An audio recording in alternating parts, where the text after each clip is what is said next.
Доброе утро. Вместе с открытием избирательных участков начинается... Ведущие ТНВ, харизматичный Зуфар Давлетшин и обаятельная Луиза Закирова, вместе с ними целая команда юных звездочек Шаян ТВ и большая группа редакторов, корреспондентов, операторов, звукорежиссеров.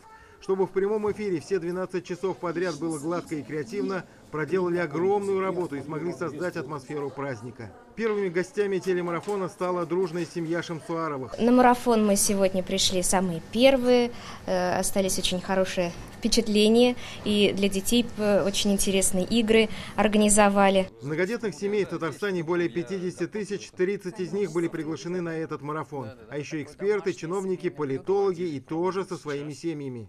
Здрасте. Чудесно. Те семьи, которые к нам приходят, они связывают свою жизнь, свое будущее, будущее своих детей с этой республикой, с этой страной. И это очень важно.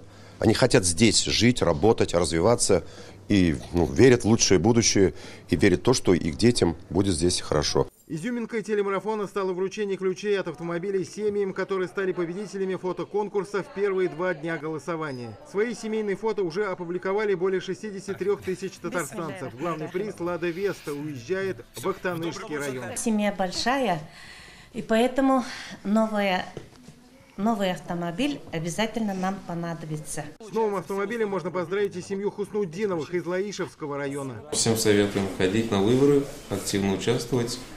И, возможно, удача улыбнется кого-то сегодня тоже. Многодетные семьи – это не только почетные и престижные, это еще и своеобразный тренд. В том числе среди руководителей разного уровня. Только в правительстве Татарстана их несколько. Вице-премьеры Роман Шайхутдинов и Марат Зябаров, министры Айрат Хайруллин и Марат Айзатуллин. Гостем телемарафона стали и Потяшины. У главного санитарного врача республики 3 детей. Мне кажется, получилось очень доброжелательно, очень хорошо. И так здорово, и так много хороших семей в республике Татарстан, которые могут рассказать о своей истории, о своих традициях. Семья – это важный человек, то есть люди, которые ты любишь, и они всегда о тебе заботятся.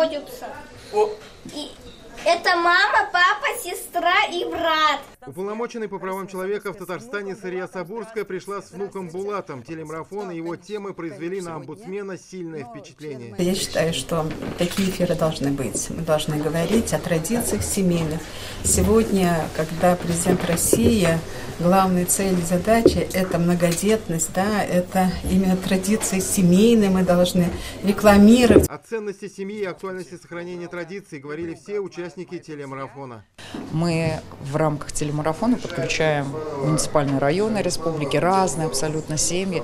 На мой взгляд, это так здорово. Несущая такая идея, которая в первую очередь направлена на возвращение ощущения праздника, голосования, как семейного праздника, когда семья собирается, идет голосовать. Именно с этим смыслом проходит телемарафон, и мы видим, как люди отзываются. Телемарафон завершит свою работу в 20:00. В это время закроются и участки для голосования. Тимур Бекмурзин, Роман Безменов и Булат Абдульманов. ТНВ Казань.